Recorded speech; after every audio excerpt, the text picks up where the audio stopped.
Hello, fellow map makers. Welcome to another live map making session. A bit of a complicated one today, and please excuse me. I'm a bit still having a cold, and I might be sniffling and wheezing a bit today. So I hope sound is good enough that you can hear me. Yes, Sue says sound is fine. Any thing weird going on will just be me. We'll see how it goes today, and it might be not quite as long a video session as usual, but I didn't want to skip another week, and let's see what we can do with our today's drawing style. I've deliberately chosen an easier, simpler one, which can be used to make quick and easy maps for tonight's session, and we're gonna do the treasure map style from the 2011 annual, and I've seen quite a few nice little maps done with it, but I thought it would be nice to have a look back at it and do another yeah, Treasure of the Sniveling Dragon. That sounds about appropriate, Joachim, thanks. And see how this goes. As usual, if you have any questions during the session, post them in the chat, and we'll see what we can help out with, either answering in the chat, or I might be able to show stuff on screen. So let's see where we go with this. You see the little example map on screen, and you might notice already that it is a vector style placed on a nice parchment background, and that makes for easy mapping usually. And the clear inspiration of this, the map I had in mind when I created this map, is the classical treasure island map from Robert Louis Stevenson's famous novel. And that's here on screen, as you can see, and that's the one I took as inspiration and tried to recreate some stuff with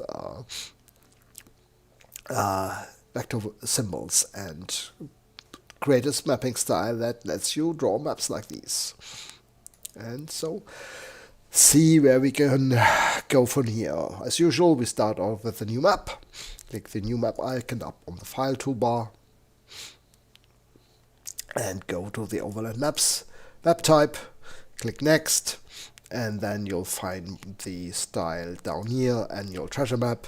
You'll notice that it's not got a metric version, because at first it's a fairly older style when we didn't always do metric and imperial versions, and it's also just a simple overland style that you can define your own units for. There's nothing scientific about this, and so we can just go with either units in the same, apply them to the same units in Campaign Cartographer.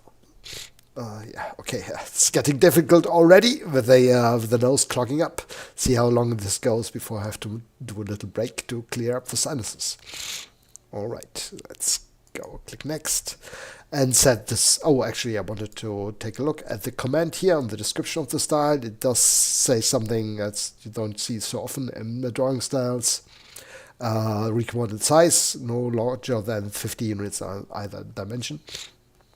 This is because the style uses hatch styles, basically pre-drawn bits of vector maps that can fill larger areas, and these, because they're a bit of an older tool, don't scale with the map size. So if you make a very large map size, the hatching will become very small and hardly visible, and therefore it's easier to do, if you don't want to redo the hatch styles, rescale them, just work with smaller maps, and it's appropriate to the style anyway. So click Next, and we're going to set a size of 50 miles by 40 miles. And I might even make this a little bit smaller for the example map within the map. Then click Finish and save the map. Let's say, Golden Island. Oops, let's type that correctly. Here we go, and there's the background, and you can see the whole parchment. And now a little break. Apologies, I do need to clear the sinuses of a moment.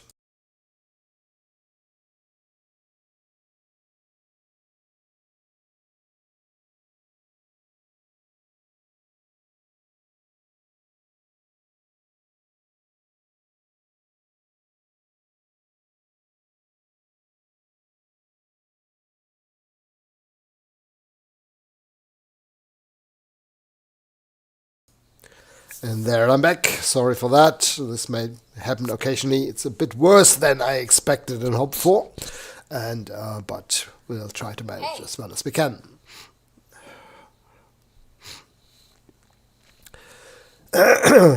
All right. So as usual, let's start out by creating our map shape. And I'm thinking of doing a map for as a player handout for this, something I can give a group of role players, which can actually look at the map and for it to not just be a visual treat, something they can use. We'll have to put some information on that they can decipher and make use of in the game. Let's consider this when drawing the landmass. So I'm going to do an island, like the classical Treasure Island map, and I'm thinking one of the important things on an island in the middle of the ocean is where to land, where you can have a safe harbor.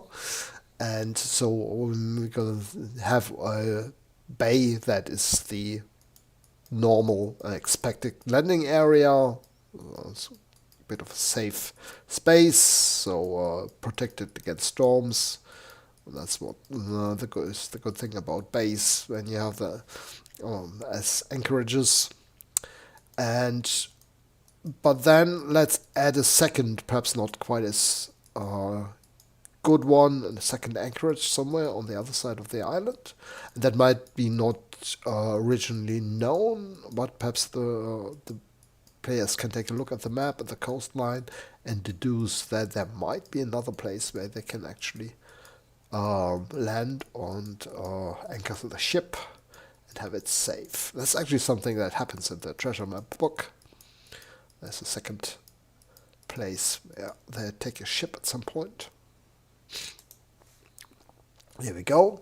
And let's actually turn on the sheet effects. They're not on by default in this map style. There we go. And there's our coastal outline. And let's take a look and perhaps add a little few islands around this. So this is probably going to be a bit of a difficult spot to navigate into. Very narrow space. And let's do a second one here. There we go. And there's our basic outline for the map. Nothing complicated.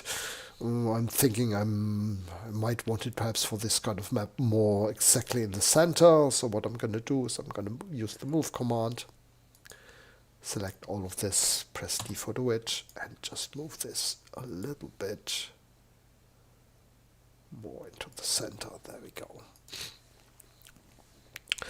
All right, so there's let's see where we can place our cartouches and stuff to start with. So certainly I've got a couple nice ship cartouches. I can use these as also as indications for the anchorages, for the anchorage. Let's get this ship here, and perhaps thinking we might want to enlarge the symbols a little bit. So let's make this 1.5. Oops, and that's not where I wanted to put it. Undo, grab the ship again. The scaling remains. I wanted to put it here, and I'm thinking I wanted more sailing into the bay. So what I'm going to do is I'm going to mirror the symbol and place it this way. There we go. And then I'm grab the that's very large. Set to normal and make it a bit larger. Snap. So I have this position, and there's my compass rose and also my scale bar. See, that's a 4 mile scale bar at this size. And let's put it in here. Okay, I can also already put my cartouche in for the title here, and let's give it the same name. We saved the file under Golden Island. There we go. So next up, I want to outline the map a little bit with some coast outlines. Let's have a look here. We've got river stuff and sea contours. That's the one I want. And I just want to draw a nice little contour here. Oh, turn off snap again. Why did I turn on snap for the compass rose? That's so if I place something in relation to that, like some lettering or stuff, I can use the grid again and have it on the same vertical and horizontal alignment as the compass rose. And therefore I like, for ornamental stuff like this, I like to put it on the grid. It's not really noticeable, but if you then later place something in relation to it, it's easier to have it aligned correctly. There we go. So major contour for the coast, and we can also add some minor ones.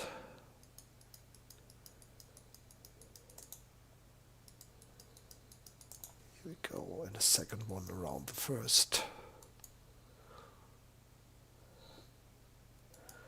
Okay, I already see a question there, whether I can show how to draw the radial lines, the navigation lines you'll often have on the map like this.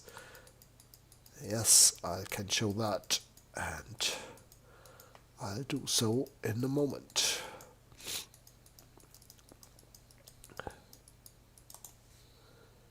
I can see that my contours are visible through the cartouche here because they are not filled background symbols, only line symbols. And I don't quite like that, so what I'm going to do is I'm just going to break up the contour lines so they don't show behind the compass rose and the title cartouche. There we go. And the navigation lines, yes. How I'm going to do that? First off, let's have a look. I don't think we have a tool for this set up in here. No, we don't. So we're going to just do them ourselves. And it's probably easiest to just do them in the same style as the contour lines. And so I'm going to put them on a new sheet. Let's say navigation lines. Move this up. Going to put it behind the land. That makes it easy to hide this, and we don't need to trim it to the landmass or anything. Here we go. And we also do have no, I don't have a layer for that, so we also do a layer. Oops, navigation lines.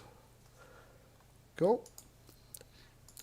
And what's easier than drawing a line? I just want to have them nice and straight and also matching the compass rose. And for that we can use the grid now that we used earlier. And so what we can do is we're just gonna use the snap, set the center here of the, there we go. And I could just do the same here now with diagonal ones, but what I'm going to do is I'm just going to do a rotated copy of these, so I can define how many lines I want right away. So let's do right-click the copy command and say circular, no, rotated copies. No, actually what I'm going to do is I'm going to circular array, because I just don't want one copy, I want to make multiple ones. Select the entity, press D for do it. Number of spokes, so we do want 8 spokes. Rings is if you have multiple concentric rings of the copy. We don't, so we just one ring, and the array center is going to be the center point of the compass rose here. Copy origin is going to be the same. Angle between the spokes is always 360 degrees divided by the number of spokes we want. By default, we can do different numbers, but then won't get a full circle, so we'll just accept the 45 degrees. And there's our 8 spokes. And as you can see, they do extend beyond the map border. So what I need to do now is I need to trim them to the map border. So I'm going to grab the border here, grab this trim, trim, trim, trim, trim, trim, and trim. I click to finish, and there's my navigation lines on the compass rose. Simple as that. And as you can see, it hides nicely behind the landmass. And if I wanted more, I could do more spokes and trim more lines.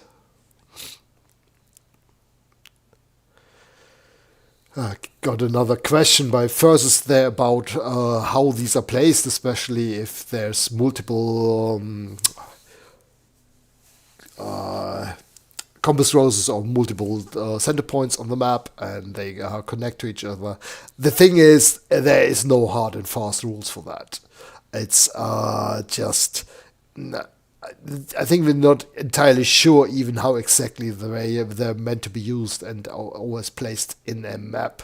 They were lines to help with navigation, marking landmarks and stuff, helping on the, navigating on the map. But there's no overarching fixed rule on where to place them, and sometimes I strongly guess, just a artistic choice by the map maker. Some other times it does have scientific or cartographic reasons where to place them.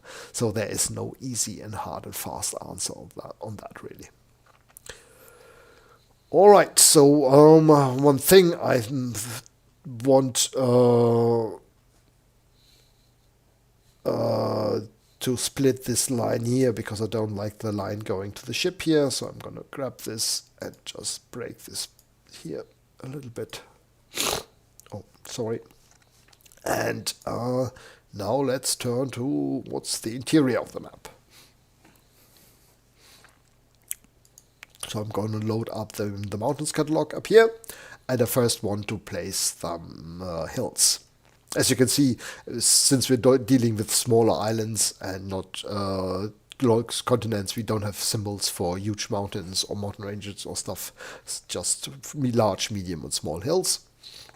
And I did want to change the default symbol style, though. I wanted to make this 7.5, right, 1.5 times the size. Oh, haha, no.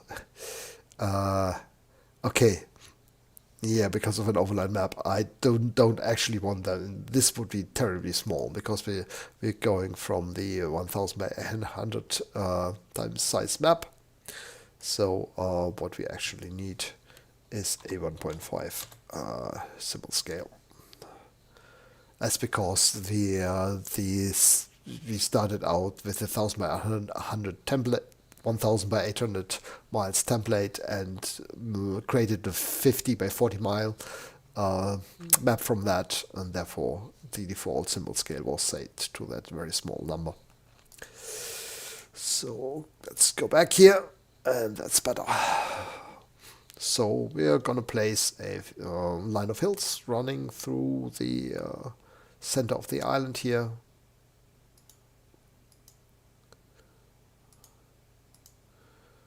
Go.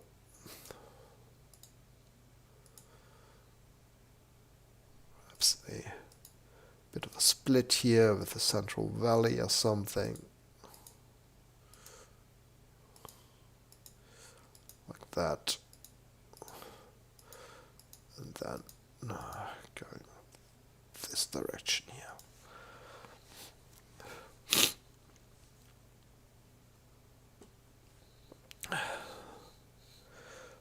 Right, and then do a few smaller hills around here.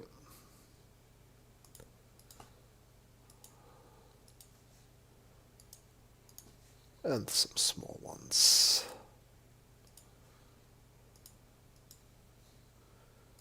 There we go.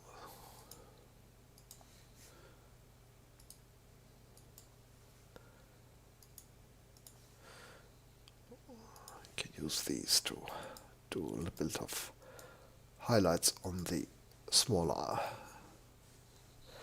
neighboring islands. Here we are. Looks quite nice, and I'm thinking already that the main treasure is probably here in the valley, within the hills.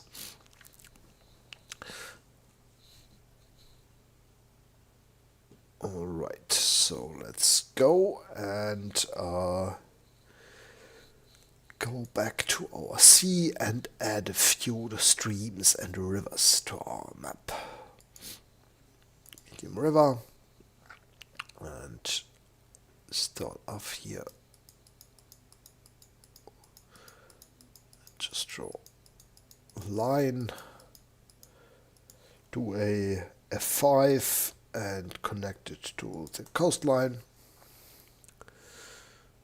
Smaller one coming here out of the hills. Also 5 and one flowing north here. Yeah, all right. Yeah, one thing before I forget, which I wanted to do and which I think is quite important on a map like this, because it's important where you can actually land on the island. We'll have a tool to create cliffs along the edge of the coast, showing areas where it's really quite impossible to land. And so let's have a quick look at our drawing tools here.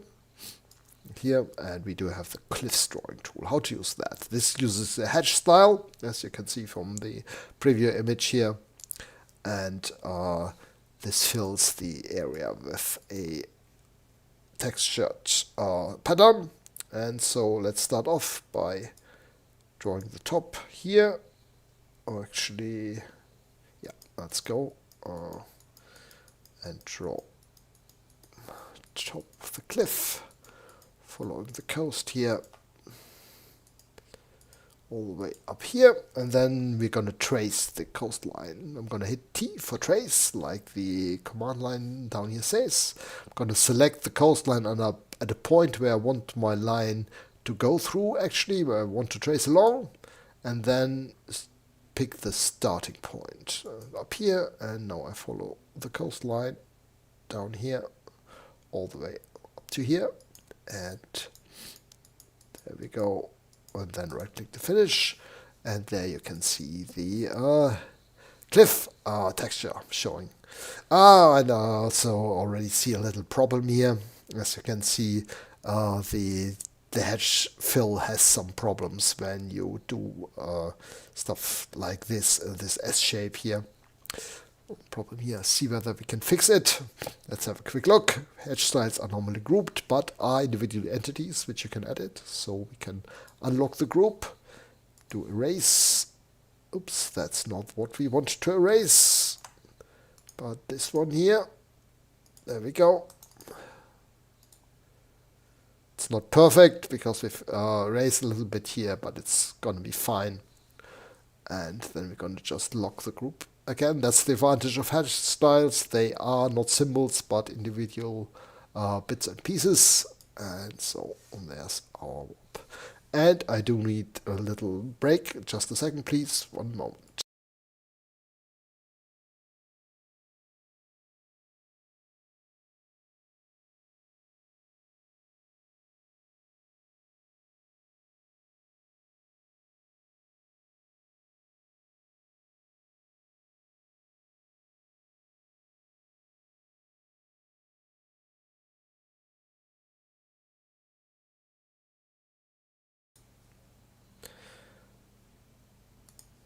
And back again, while the paper hankies keep piling up. All right. So there's a coastline here, and I do want to do more of that. And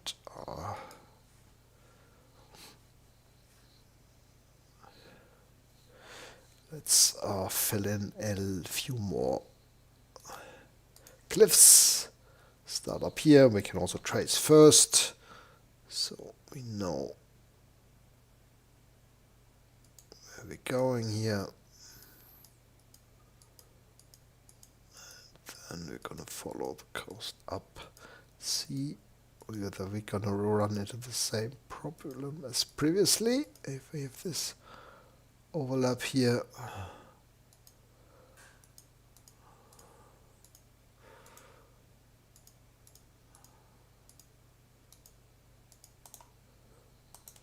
No, not at this scale, with a little bit here.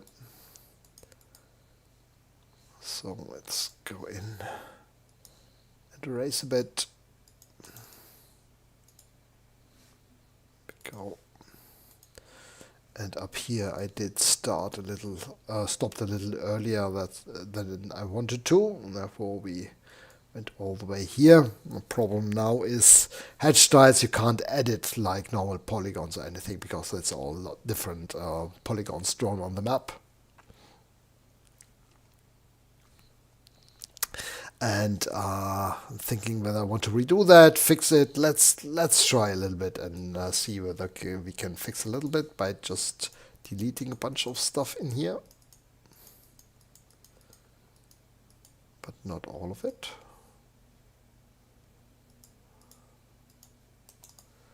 There we go. And then we're gonna grab the polygon here and just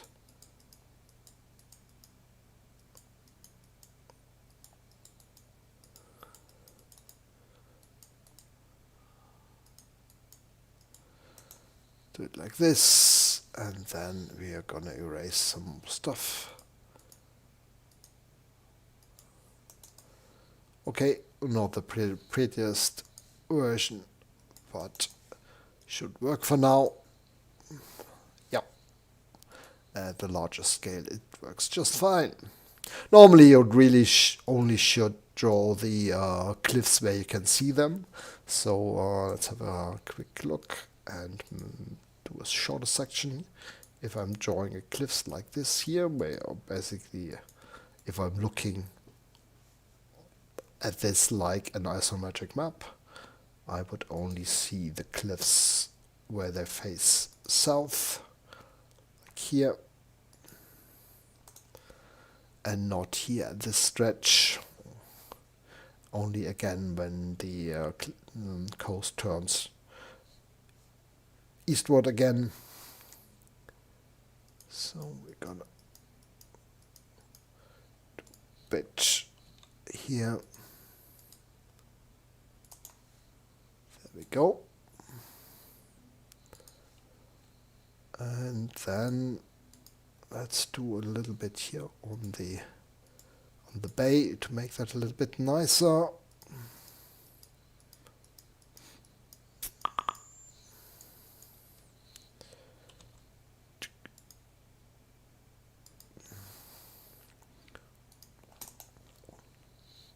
Oh, there we went the whole wrong way round. So we went all the way around the island accidentally with our cliff, and that's why it gave this strange result. comment from a couple more questions. Sue asked whether we could use color key on the hash styles. Yes, we could do that. We could just use a color key effect and add draw over stuff to erase the stuff we didn't want, but that's not what I want at this point. It's a bit of a hot fix because you've still got all the entities in there. So I prefer to just erase the stuff I don't need.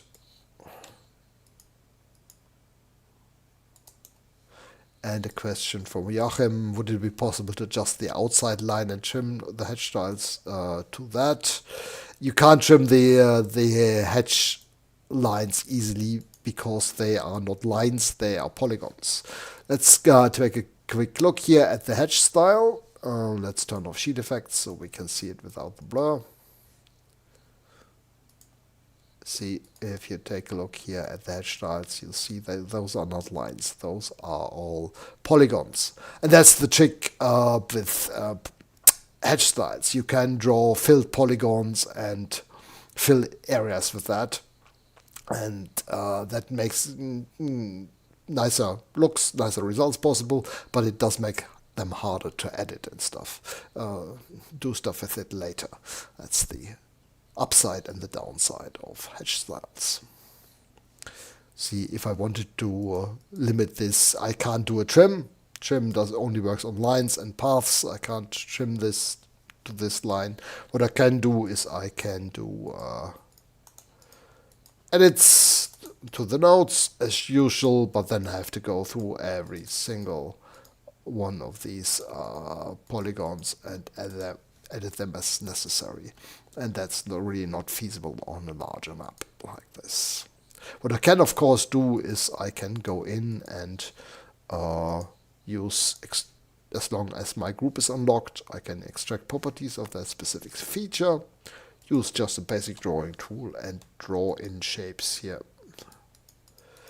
to fill in areas that I've erased quick and easily, to fix mistakes and stuff. And once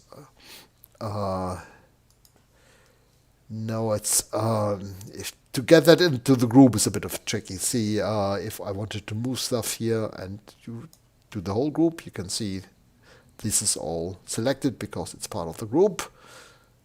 This is not, because I drew it later. If I cancel and unlock, how would I make this part of the group? Basically, a group is just grouping of neighboring in the drawing order entities. So what I can do is I can bring in front of, I want to bring these two new entities in front of this one. And I think this should be now part of the group. Yeah, see, because I've basically put them in the drawing order between this piece and this piece down here. They become part of the group because the group is just the container around that number of entities. Okay. There's my cliffs, and I do want a few cliffs down here. Where's my cliff drawing tool? Let's do a little bit here along this stretch.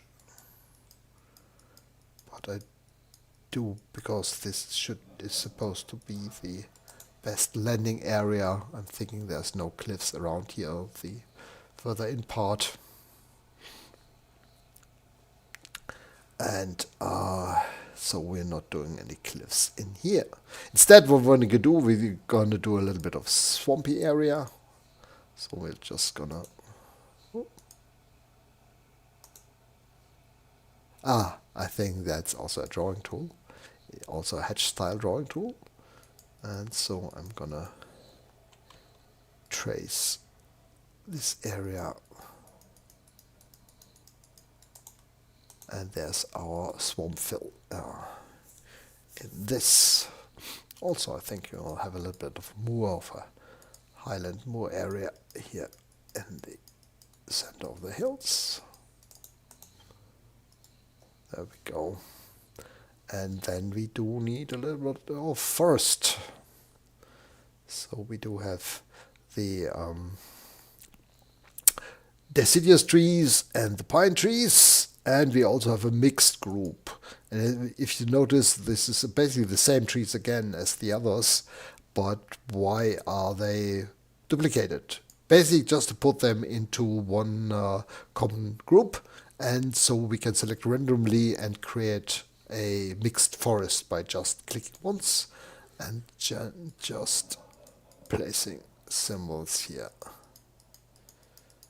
around an area. As you can see, as we're picking random symbols from the grouping, I do get a random selection, a mixed forest.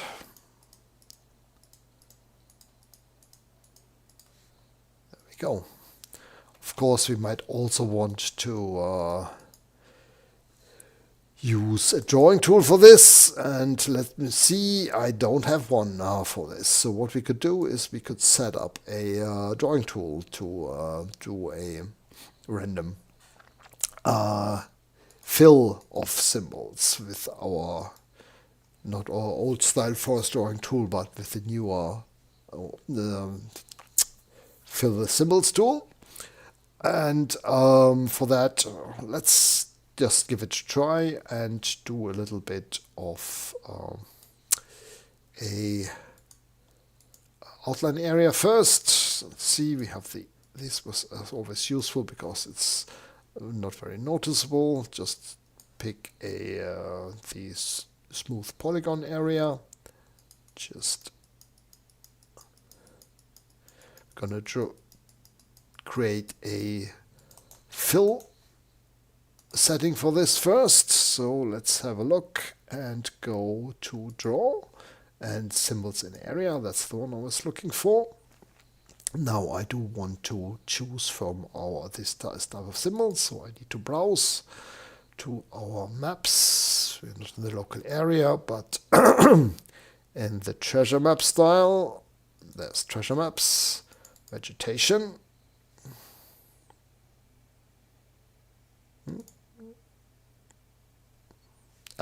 Just took a moment, and then we're also going to take the mixed for our mixed setting, and let's have a quick look. I don't really know how all these settings will come out, so we're just going to try them. And random selection of symbols is the white one. The angle is correct, so let's give this a try and just select this area.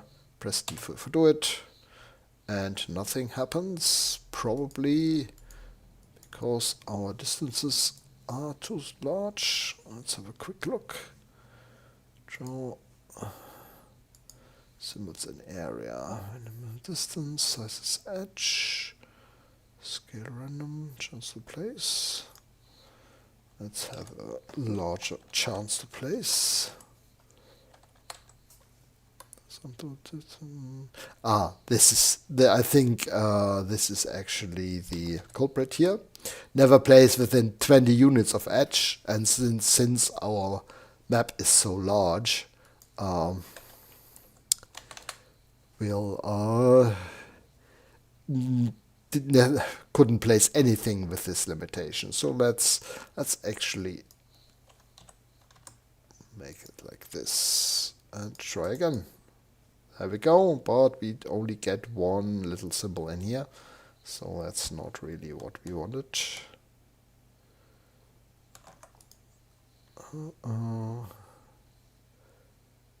Minimum distance, so let's make this a bit smaller, the distances we have in the map.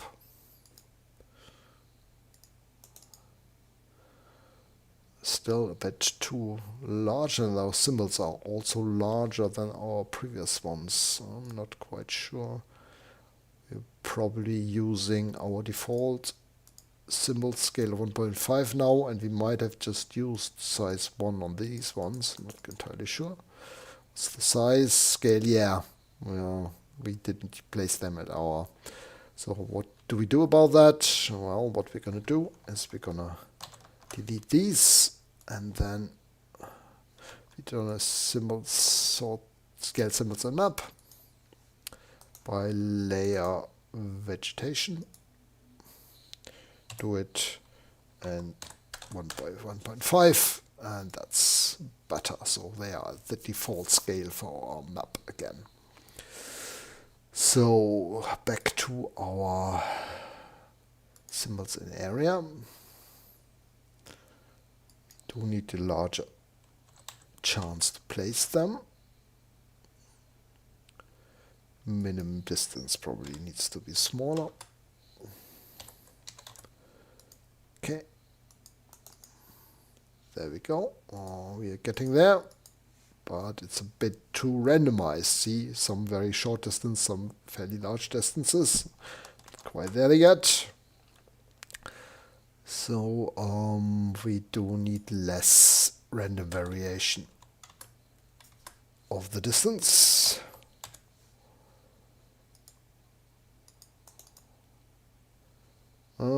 Not quite what I want.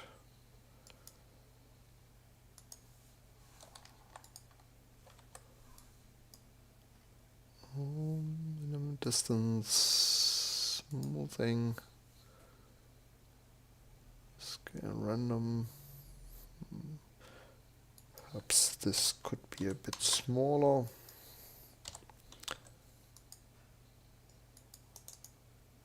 That looks quite nice. That's how it's supposed to be. And from this we could set up a drawing tool, but I'm going to skip this for today. I've done this several times previously in other videos, how to set up a drawing tools for one of these with a macro. So we're going to leave this at this for the moment and just use this to draw some shapes for first, and then fill this with this setting for with the trees, and do the rest manually like this. And so I'm going to do symbol, draw symbols in area, same setting, select the two polygons. Oh, I did not want the line or the hill here, and there's trees. And what I'm going to do now is I'm just going to erase the backgrounds I used. Don't need them anymore. And then now I'm going to grab the mixed trees here and place some more by hand. The main work has been done with my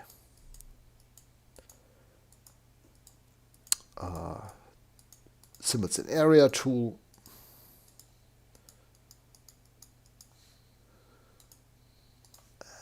And let's fill in a bit in the valley here.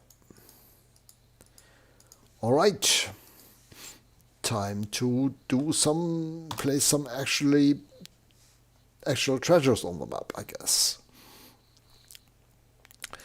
Let's load up here, and you can see we do have some varicolor, and what I like to do is just pick some nice red to have the treasure symbols stand really out. Set normal. Now we have this problem again. This symbol catalogs are set to a size 1 default symbol scale within, and so when I load them, they will set the symbol scale in the map to 1, but no matter. So I might even make this a bit larger. A nice big symbol here. And then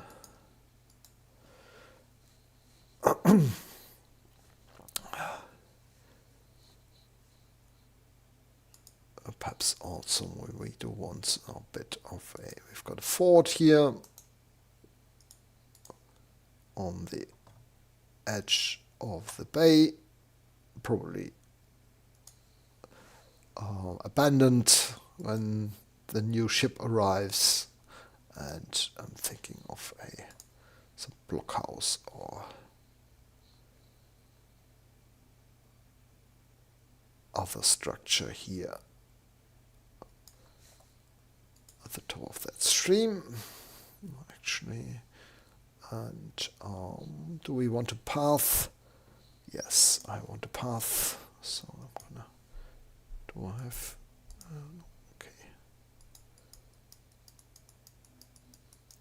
This runs around the swamp here, and actually to the house here. And I'm thinking it's probably a bit too wide for my taste in this map, so let's do this and make this a smaller line width. Or let's complete the path first and then do the change in the style later. I do want to draw a path all the way up to the northern bay, going around the central hills. There we go. And there's a bit, see, you've got a bit of a strange effect here because the nodes too close together for the line style. Just to remove one node and it's going to be fine. And I want to make this a path a bit narrower. I see the width here is 0.125, so do it and make it 0.075. So that, yeah, I like that better.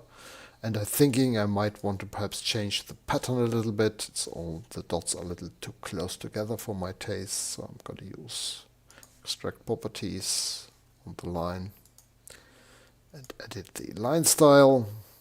And for that I just need to make the pattern length a little larger. I think let's make that 0.3. Okay, and then we've got a little more dashed. Okay, cool. Like that. And then I'm thinking I do need a little bit of a stuff that shows how to, basically shows the how to get that to that to find that treasure spot there. And let's see, do we have, yeah, we have a varicolor path here, and that's what I wanted for that. So I'm thinking from the hut here you do need to follow the stream, cross the hill and go down into, and of course we also need to make this a little less white. And we Cartographer saved the last change we did previously here, and we can just right click to accept the same value. Oh, actually it goes behind the hill. Do I want to change that? I could change the road to be on top of the hill, but I quite like how this looks, so I'm going to leave that as here, and we're gonna just add some instructions here. So I'm gonna say, go into text labels and just add some instructions. Follow stream to source.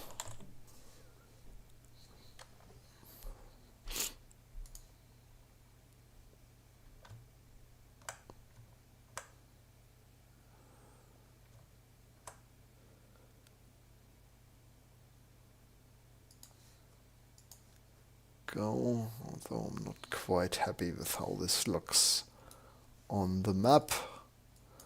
We don't have this text. Oh, actually, we need to turn on sheet effects. That will make it better, but not perfect. I don't quite like how this overlaps with the hill here. So I'm thinking I might actually move the hill. Just thinking that somebody drawing the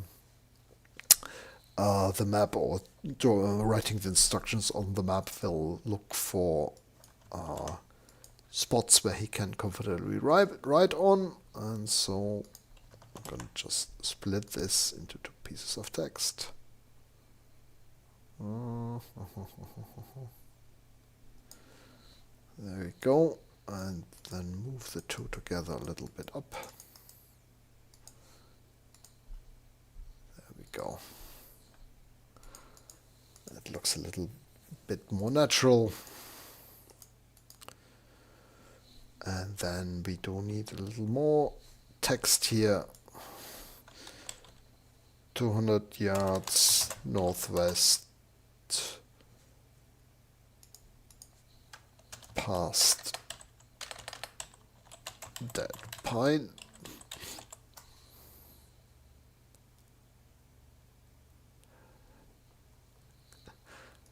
All right, and place this here, but I'm quite happy how to place this.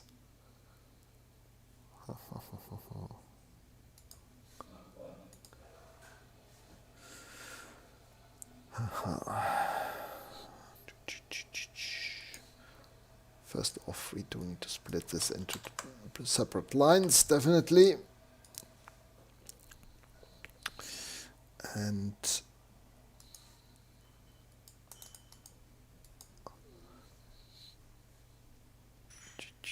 let's erase. So let's fell a couple trees.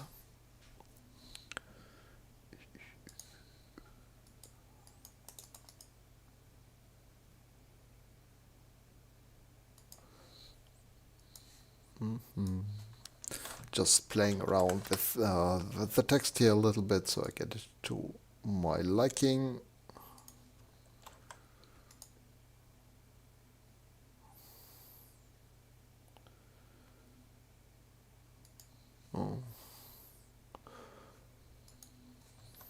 Past that. No, not quite. Not enough space, but I want to have it readable at least, so I can't make it too small.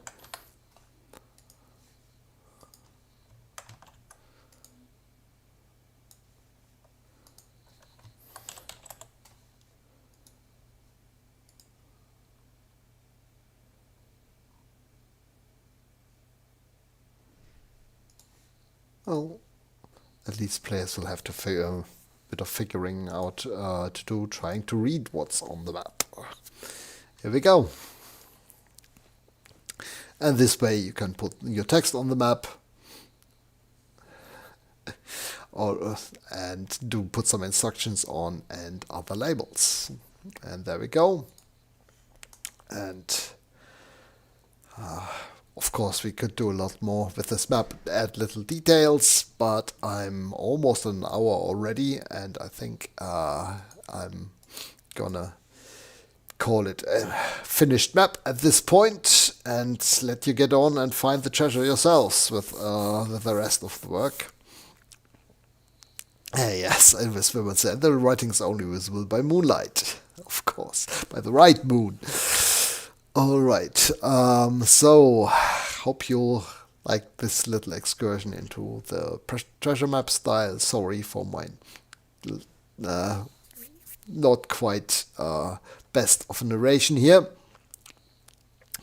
And hope I'll be fitter again next week and do this without interruptions and with the full time. Thanks for watching. I hope you enjoyed that. I hope you make your own great maps, and if you do, share them on our forum and the Facebook group. And see you next time. Thank you very much. Bye bye.